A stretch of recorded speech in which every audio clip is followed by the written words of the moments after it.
Ahojte, zdravím vás na tarote Lada. Ideme sa pozrieť na odkaz denných kartičiek, čo pre vás majú, čo vám chcú povedať. Vítam na mojom kanáli všetkých, ktorí sa tu dostali, či už sú tu prvýkrát alebo pravidelne sledujú moje príspevky. Ideme sa pozrieť na odkazy kariet. Vyťahneme si dve kartičky. Takže máme mincovú kráľovnú a kolo osudu. To kolo osudu nám píše však, aj posledný príspevok bol s kolom osudu, ak si dobre pamätám. Čo nám chcú povedať? Ak si žena, dostávaš sa do tej peknej, ukotvenej, uzemnenej energie, čaká ťa deň, kedy si možno niečo dopraješ, niečo veľmi pekné, niečo hodnotné, alebo dokážeš byť veľmi úspešná v práci. Mincová kráľovna je všetko požehnanie, čo sa týka materiálneho sveta, žijeme v ňom, takže ak si v dostatku, tak je to len dobre pre teba a pre tvoju rodinu. Si aj tá žena, ktorá sa vie podeliť so svojím okolím o hojnosť a to z teba robí tú kráľovnú, ktorú celá rodina potrebuje, ľúbi a ty si tá, ktorá naozaj tou starostlivosťou a tou štedrosťou a láskou zahrňaš svojich blízkych.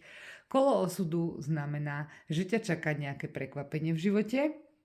A keďže sa to jedná o financie a vedľa teda sú mince, kráľovná, tak tí, ktorí doteraz ste mali s peniazmi nie veľmi dobré obdobie, máte vedieť, že sa to ide zvrtnúť na pozitívnu stranu, pretože kolo osudu vždycky mieša karty tak, ako to nevieme nikto z nás vypočítať, pretože tu zasahuje vyššia moc a pri tej mincovej kráľovnej mi to vyslovene ide do hojnosti a ak naozaj si mal to obdobie také ťažšie, tak ver, že idú lepšie časy. Ak si muž a sleduješ tento výklad, ty máš pravdepodobne takúto ženu v živote. Môže to byť manželka, matka tvojich detí, ale môže to byť aj tvoja mamina, tvoja sestra, niekto, kto ťa veľmi ľúbi a zahrňa láskou, opaterou a starostlivosťou a si určite rád, že túto osobu v živote máš. Takže ja vám prajem z tohto krásneho výkladu, nech sa vám vyplnia tie veci, ktoré s vami rezonovali, iba vtedy je to vaše, ak ste sa v tom našli a ak naozaj v týchto dňoch riešite otázku peňazí, hojností, možno dopriania si, možno rozmýšľania nad tým, že ako miniem peniaze, aby som ich nepremarnil zbytočne, hej, že kúpim si niečo hodnotné.